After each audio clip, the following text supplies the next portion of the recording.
right in. We have a presentation from CLC, and time is of the essence with Troy. We have 20 minutes. Sam, you're on as well? Hey, hi, David. Thanks for having me. Hey, Sam. Nice to see you. So let's just turn it over. We can get back to some of the business and minutes and whatnot later, just to kind of maximize your time. Tell us what you're here to talk about. Sure. Yeah. So I think probably many of you have heard about our project already from Kara or from Terrence or just generally, but CLC over the past sort of 6 or so months has been working on developing a countywide conservation plan, basically an open space plan for the county. It builds off of the existing NRI that we helped create in 2019. And so does a couple of things, updates data that was pulled to complete the NRI, and then sort of put it all into a matrix that will rank and prioritize lands for different conservation values. So sort of like aggregate conservation values, and then also sort of specific resource categories such as like water or agriculture. Really, we're doing this for a couple of reasons. One, to sort of guide our future conservation efforts, hopefully in a more strategic way, trying to protect places that contain the most values and the most important values in the county, rather than sort of what we have sort of traditionally done, which is protect land sort of opportunistically. When landowners come to us with properties, this kind of flips that approach a little bit. The other sort of important aspect of the plan that we hope it will, produce is a tool for municipalities and for the county largely. So we know the NRI has been used in planning efforts, and other towns have done their own NRI. We hope that municipalities, planning boards, zoning people, CACs, CSCs can use the results of our plan to inform their own sort of processes, or that it can be a way for CLC to engage with municipalities around conservation efforts. Like Chatham is a good example of a town that's now sort of taking on their own conservation efforts. I think it's going to be increasing over the years with towns taking their own steps to do like a CPF or something similar. And we want to make sure there's sort of alignment between CLC priorities, town priorities, and that, the lands that we conserve make sense for towns, make sense for CLC, that it's sort of a united effort rather than siloed, projects happening. And so a couple of things I wanted to make sure to mention is right now we're sort of in a public engagement feedback stage of the plan. And we have an open survey that I think has been circulated to this group, but I can share around after. I think Don shared it. Thank you, Don. And that's just open to anyone. It's a simple questionnaire. We want as many people to take it as possible. And it's really, it'll be one of the data points that gets pulled into this ranking model to help us set priorities. So that's really important. We're trying to do outreach as far and wide as possible to libraries, to like hunt clubs, to any really like community boards, community organizations. So if you feel so inclined, I would be very grateful for you to share it with any of your fellow, any boards that you're on, any organizations that you're part of in the county who you think might be interested. I encourage you all to take it, please. And then the second item to plug is we have a public feedback event on July 19th at Columbia Green Community College. And that is from 10 a.m. to noon. You can find details about that event and register on our website. And I can drop the events page in the chat here while I'm not speaking because I'm not a multitasker. But that's also just a really great opportunity for folks to come out and give in-person feedback. We'll have a number of some of our preliminary maps there with updated data. we'll have some sort of draft strategies for actions that we're going to take following the plan, and it's just another important sort of touchstone opportunity for folks to engage with us and get feedback. So those are the two major points. And then if folks have questions or if Troy has anything to add, kind of turn it over to you, Troy, but I'm happy to have a short discussion, whatever would be useful.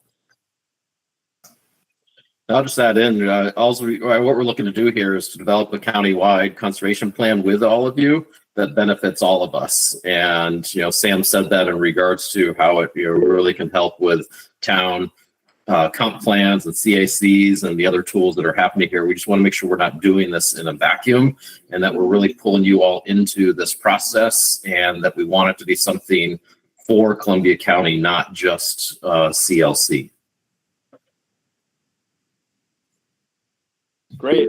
Thank you. I think Elizabeth asked a question. When are you collecting surveys until? We'll do that through the first week of August. Great. Deborah. Sam, do you have posters sort of things we can put on websites and such to let people know about the survey? Yes, thank you. Great reminder. I have a digital flyer that I can send around that can be printed with a QR code linked to the survey. And then we also have hard copies in the office. If anyone wants a few to post somewhere, I'm happy to mail them or facilitate like a handoff, whatever would be easiest. And then I just put the link to the project page on our website. And so there's a survey link there. There's an online mapping tool that we're encouraging people to use where you can identify sites or resources yourself.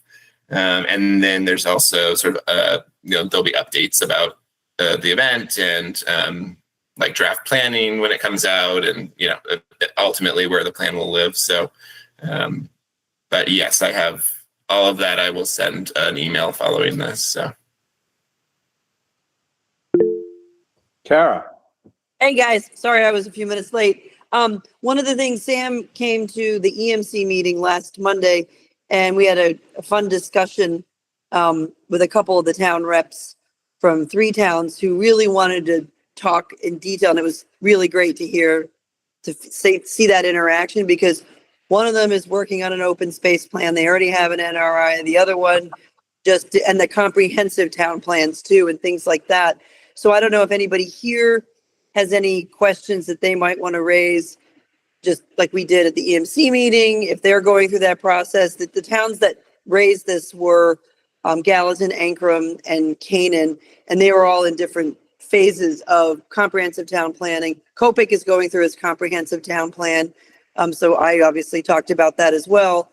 So if anybody else has any other kinds of questions they think of now or afterwards, feel free to reach out to Sam and get those folks on your town, whatever committees who are involved in that. And then that way they can engage and we can get that information gathered with CLC's plan too. Great. Any other questions? I was curious, thank you for the update and for coming and joining us, and for the work that you'll be doing on this. It sounds very important. I know the NRI has been a really useful informational resource for a lot of people, a lot of uses, and I'm glad that it's going to be updated, and it sounds like expanded. I guess my question is, beyond the information, which is extremely valuable, are there prescriptions, are there recommendations that you envision this plan having for this context, we'll say, for example, related to climate? So are you talking about areas, for example, that you think would be appropriate or ideal for solar, or areas that you think should be restored in some way, attention paid to riparian habitat in particular areas, or, for example, reforestation, protecting prime farmlands, of course, is always a priority in this area. I'm sure that will be highlighted. To what extent do you envision it being prescriptive, or at least providing recommendations for folks to take away? Yeah, I think it can partially speak to those points. particularly, we'll be using a lot of climate data to inform priority areas, resilient sites, places in the county that are important to protect in light of climate change.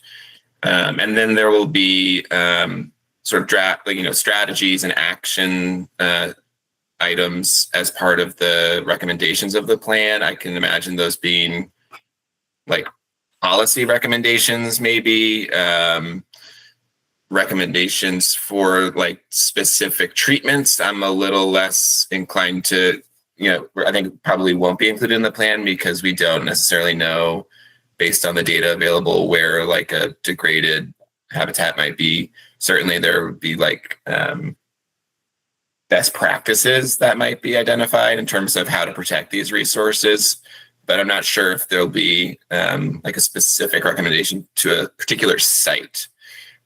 We are looking at a lot of the feedback that's come up so far. You mentioned solar. People are very concerned about that. There's not a lot of great data about what solar exists in the county. We've tried to find sort of like a comprehensive data layer that shows either projects that have been developed or planned. And it's pretty arduous to create that layer based on like an aerial image going around and actually, drawing them. So it might not identify like sites that are appropriate. It would certainly give a full picture to a plan proposal. If you had a particular site, it would be easy to pull that in, compare that to the data in our plan and see, okay, like maybe solar is appropriate on part of this property, but these really important resources are here. So it may inform sort of like site planning in that way.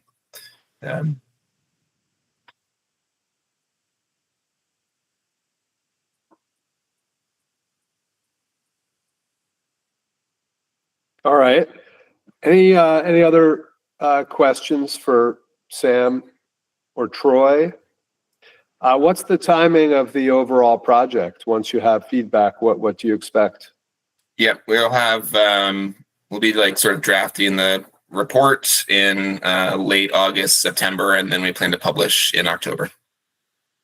And there will be another opportunity for feedback in the fall. So we'll have this event in July and another event probably in September. Great. David and Don, the projects that you all are spearheading for the CAP, for the county, does any of that data, and Jen too, does any of that data, are we done with that? Is it a possibility to perhaps share that? Is it appropriate to share that with CLC to at least review while we're preparing our conservation report? Or is that something, I know we still have a way to go in our project for this group, but what about that information on the forests and then the farming aspect and the carbon aspect of that? Right. I think Kara's talking about, so we're as I think Sam and Troy both know, we're doing a climate action plan for the community and also a municipal plan for the county. That project will take 2 years or so. We're just now getting an RFP together.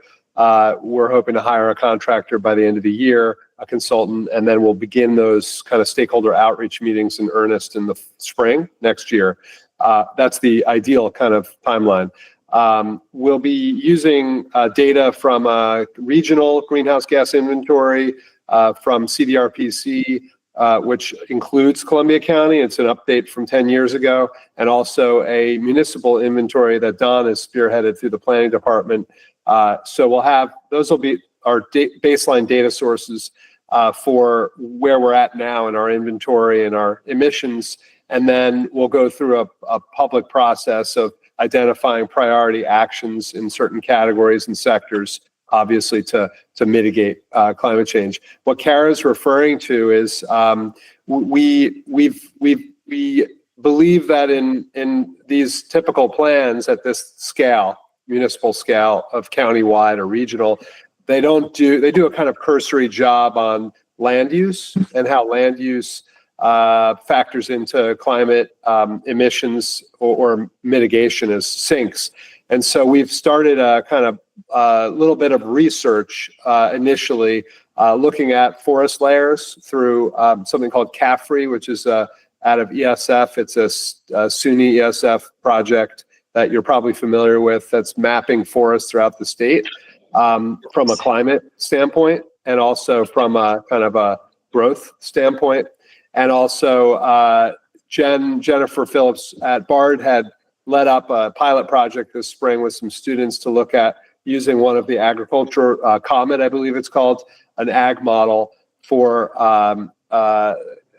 really modeling out emissions from different types of farms so that we can make kind of some informed recommendations that are based on practice changes in different farm contexts that would have climate benefits.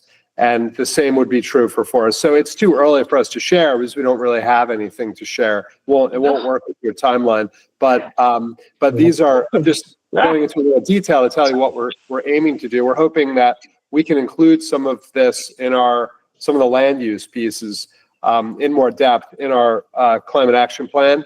And it's really yet to see how that's going to work out and what that's going to look like. But of course, we'd share everything that we come across. And I think you're probably familiar with these models and with CAFRE. But it's important data from land, conservation, restoration, and climate. Jennifer. Yeah, I was just going to say, I mean, I feel like the work that CLC is doing will actually help inform our final report, just in terms of, you know, where the CAP actually comes up with recommendations that we should be, you know, that's part of the community feedback that will be useful, I think. And then one other sort of angle there that I know we've talked about on our subcommittee is seeing if there's a way we can actually identify degraded forests, you know, so that, because part of what I think the forestry side of that effort is trying to look at what's the potential for change in practices to actually increase carbon sequestration in forests that are being degraded for various reasons, be it climate change or invasive insects or other factors. So even though I know you're saying that we don't have access to identifying which parcels are degraded, that's one of the things that we're kind of interested in seeing if we can use some of the aerial imagery, the satellite imagery, to see if there's a way we can start to parse out which parcels are somewhat degraded. You know, I mean, I'm not sure exactly what we do with that, but that's one of the things we're interested in. But I feel like that's kind of very early days, and it's going to be a while before we get anything useful on that. Yeah, just one thing to add on that, the CAFRE data, they have a experimental, I don't know, an initial kind of, they call it their shrub layer.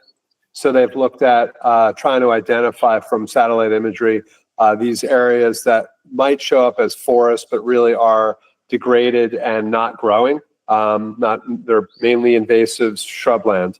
And we have some of the data in our county that will allow us to look at height, which is LiDAR, right? It's the LiDAR data that does that. And we happen to have like 2 snapshots of that. So they're working to try to develop, Don can talk more about this, that shrub layer. But we've looked at it a little bit, and I think it really warrants a lot of ground truthing to say, oh, this actually is what we think it is, before we make any assumptions, draw any conclusions. So maybe that's an area where we can work with CLC throughout the county, or maybe with some volunteers, because that's really the crux of it. When you look at existing land that's not being used, but it's also not serving ecological or climate functions very well or at all for as a forest, as a climate sink, or as a biodiversity hotspot, invasive scrubland. And there's a lot of that around, and we know it, we see it, we come across it individually all the time. But if there was a way to comprehensively kind of map that out, to say these are the areas that reforestation projects we could get the biggest bang for our buck, I think that's kind of that's the direction we're trying to go in. Jennifer, very soon, Farm-Safe Ecology should come out with their what they're called their ancient forest map of Columbia County. So I think what you're talking about is almost the inverse of that, where you may be able to actually layer that on there, layer a forest layer on, and then take the just take the negative image of that.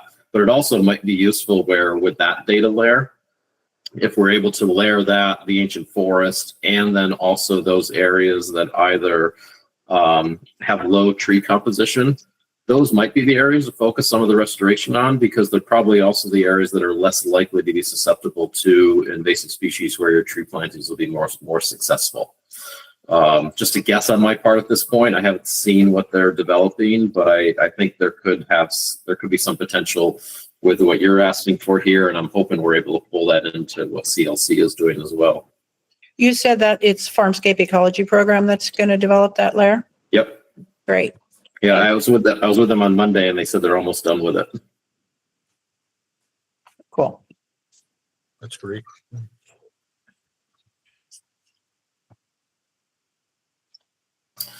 I'm going to have to run to my next meeting. I'm going to put in the chat a plug for our July 19th town hall. I see some of you have already registered for that, but we'd like to get more people there. So if you all would join that, but also if you could reach out to your towns and make sure we get more town representatives to also participate in that. So I'll put that in the chat right now.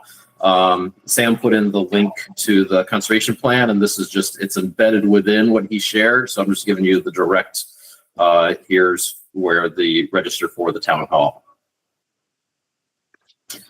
Great. So, thanks for allowing me to jump in, and look forward to seeing what you all do.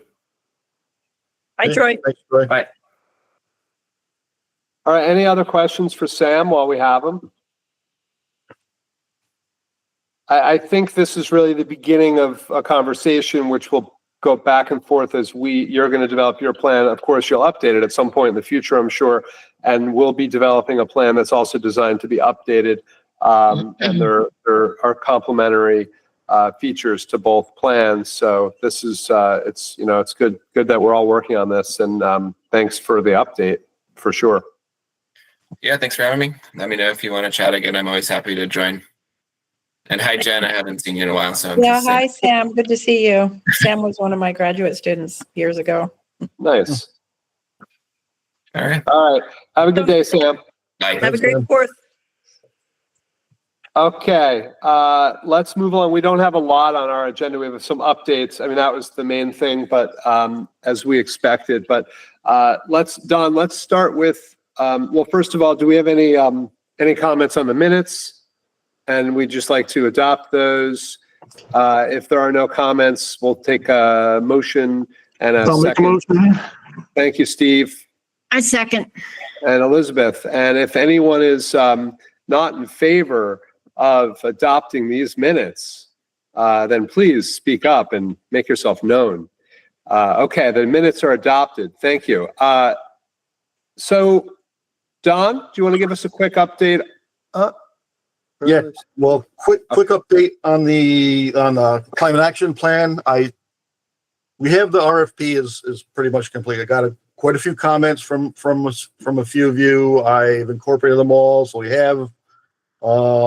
We're ready to take that RFP scope of work and that whole document and plug it into our county template. We have not heard back from DEC yet about the contract. So there's still, when they send their contract to us, there still might be some edits to the RFP where we want to add in some specific deliverables, but I'm going to send out an email asking them where they are in the process. It's been a month now, a little bit longer than a month now since I've even heard from them. So, they are taking their own sweet time getting back to us, unfortunately. But that's really the last. We are, as soon as we get that contract from them and it looks good to us, we are ready to, we have the resolution passed by the Board of Supervisors that we can sign that contract and publish it and send it out to potential consultants. Great. So Don, can we share the RFP draft with the group here? I'll send around the last version of it. I mean, it's posted. I just plugged in a few edits from Patrice just this morning. So the one on the Google Drive is not the latest version, but it's pretty close. I'll put it in the drive, and I'll send a Word doc out to everybody on the committee with that last version of it. It's still open to edits if you see something there, but it's pretty close to being finalized. And if folks are looking at it for the first time, it'd be great to get like another perspective and make sure that we're not missing something that seems kind of fundamental or something that's not clear. Those types of comments would be welcome. Obviously, if you see a typo, that we'll take that too. But that's less of a concern at this point.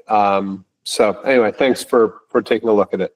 Yep. And as far as the timeline goes, we are in our original timeline. We were hoping to be sending this RFP out in early July, like right after 4th of July, first couple of weeks of July. The fact that we don't have the contract back from DEC, I don't know if that's going to happen or not. But we are right on the cusp of, our timeline. So within a couple of weeks, hopefully. Yeah, let's hope. Yeah. Okay, great. Well, that's that. And then Don, you also wanted to give us some updates on the potential changes to the clean energy community. Yeah, CEC program, a couple of things. And I believe Tara is on the call here too. So if you have anything to add, Tara, go right ahead. But Tara sent an email to me a couple of days ago about a new NYSERDA grant. It's a block grant that is become available to us to apply for. It's a little over $600,000 that we may be able to incorporate into our 401 State Street energy efficiency upgrades. Tara and I exchanged a couple of emails and a phone call about it, and I have followed up with our engineer, and he's run it by a couple of the supervisors, and we are going to move forward with applying for that grant. We have, there's a tight timeline, but it looks like everything will be able to fit in that timeline. The deadline for applying is July 15th. We have a Board of Supervisors meeting before that, so it looks like it's going to work, and we are going to apply for that grant for some extra money to install some windows in this 1930s building here at 401 State Street. Okay. The other thing with the CEC program, I was invited to join this group called MOSS, which stands for the New York State Municipal Meeting of Sustainability Staff, MOSS. I attended one of their meetings. I joined the group. I attended one of the meetings a few weeks ago where they had some presentations by a couple of folks, and one of them was a representative of NYSERDA. So I have a little more information on what that program is going to look like when they reinstitute it. And it looks like good news. It's still very much in draft form, but it looks like they're going to kind of split the program into two different components. One is the high impact action grant component, which is very much like what it was before, where the county or the town, village, city performs certain high impact actions. We qualify for no match grants to implement some other energy saving projects, just like it was before. They said they were going to expand the number of high impact actions that qualify for the grants. They didn't really give too much information about other than that with the specifics, but it looks like that part of the program is going to stay in place, which is good news. They also have the second part is what they call a cohort cohort track where they're going to put together small, like, peer learning cohorts of like 10 to 15 municipalities around the state would apply to become part of this cohort. And for a year, that group of people would meet and talk about a specific climate action project, or some kind of a. Well, the first one they're talking about is the first what do they call it, like a revolving fund, an energy efficiency revolving fund, where when a county or town or village installs some kind of energy efficiency project, they save money through that project, and then they take those savings, put it into a revolving fund, and to help it fund the next phase of their energy efficiency projects. So this first cohort would get together, talk about what that means, how it's implemented, what the pros and cons, what are the steps to set up one of these revolving funds, and compile some kind of a document or something that we could share with all the other municipalities around the state and say, this is how, if you want to do this, this is how you do it. This is how it works. These are the things you have to look out it's still kind of draft phase right now, but that's what they're talking about.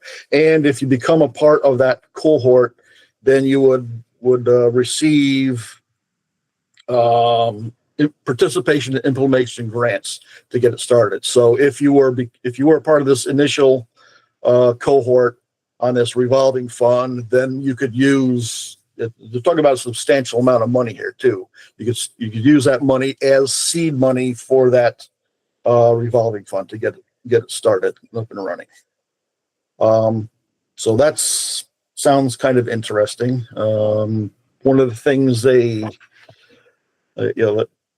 so they're talking about like a one year projects for these different cohorts. The first one is this energy efficiency revolving fund. They're talking about another year with like transportation or a few other things that they mentioned. But they are talking about like $100,000 to $300,000 just for joining in these cohorts that you could use for seed money for implementing some of these other grants. Jennifer, you had a question? Yeah, do you have a link to this information that you can stick in the chat? It is still, I I have a link to any of this specific, and it was just relayed to us through this little Google Meet or Zoom meeting that we had a couple of weeks ago. Again, nothing is really written down. Tara, do you have anything you may know? I actually don't. I was going to say, I think you know more than I do. So that's how little this is. They'll announce it when they announce it. They usually don't say much like until it's announced, just to not give anybody a head start. But they're trying to obviously like prime the pump a little bit. So yeah. So yeah, it's exciting. Yeah. Well, I thought it was interesting because I know that like Supervisor Adams has attended a few meetings, and she was a little concerned that they were going to really change the program, and it was really going to be geared towards larger municipalities. They were looking for more bang for the buck, basically. So she took that as meaning, well, they're really going to fund larger municipalities, and they're going to neglect some of the smaller folks out here. From what I heard from them, that I don't think that's going to happen. Again, they weren't very specific about the action track. They just said it's going to be very much the same as it was before. I mean, I'm sure there are going to be changes to it as far as what kinds of high impact actions are going to qualify and what kind of pre-approved projects we would be able to use the money for. No specifics there yet. And actually they wouldn't, they talked a little bit about the process of getting this approved, and it probably wouldn't happen until like April or 2026. So still a ways away before they actually, we will actually be able to tap into some of that CEC money in the future, as far as the action track part, and also the cohort track. They were talking about the beginning of 2026 to get this all set up and running. But it's it sounds interesting to me. I mean, I would. One of the things they are looking for these participants, these municipal participants, is, do we have the capacity to actually participate in this cohort training program, and follow through for, because we're going to make a commitment. Somebody's going to make a commitment to participate in this cohort for a full year, which means, monthly meetings, possibly some in-person training sessions, and, whatever. So. Great. Well, sounds like we'd be well suited to that.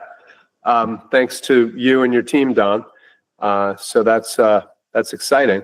Thanks for the update. All right. What's next? Just round robin updates?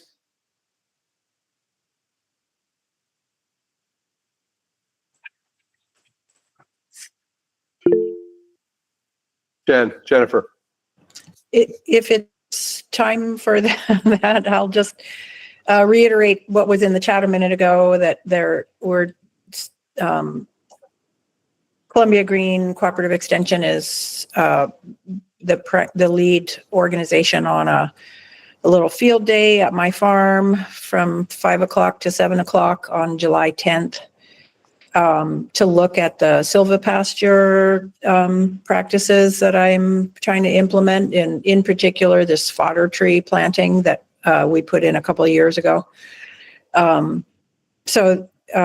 It's, if you're interested in trees and livestock, we're going to have sheep grazing under the trees, and we'll see how it goes. I've had a lot of deer predation on this system over the last month, so it doesn't look quite as nice as we were hoping it would, but that's part of the lessons learned. So it's a pilot anyway. So I stuck the registration thing in the chat if people are interested in that. Great. Thanks. Steve. Just wanted to see whether anybody had heard anything more about the hazard mitigation plan from the county. Don? I have not. No. Yeah. Okay. Also, I saw this recently. I don't know if you're familiar with it. I put it in the chat. This regional climate action roadmap and toolkit from Sustainable Hudson Valley. Mm-hmm. People might be interested in that. And we have here in New Lebanon just turned on the last couple of days our solar panels and heat pumps and battery backups in our community center, finally. And we're looking, I'm going to try to get the town board to approve with the rest of the money, another EV charging station at our community center, which will be right on Route 2022 here, but level 2, of course. That's it. Great. Good stuff, Steve. Thank you. Matthew. Hi, everyone. So Germantown is now officially under contract with Hudson River Solar to install a very large solar array on our salt shed. We're very happy.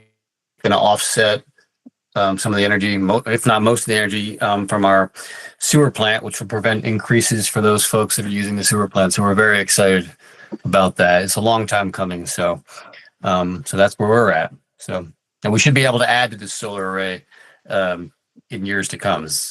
We're going to build it in a way that we'll just keep adding to it. So we're thrilled. It's our biggest accomplishment yet in Germantown. Nice work.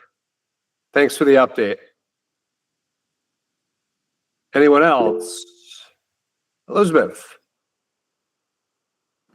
We've got our hopefully first of several beaver deceivers going in next Wednesday, the 9th. Yay!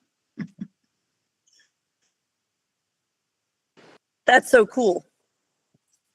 That's so cool. All right. Don, anything else? No, I did get an email from the folks at the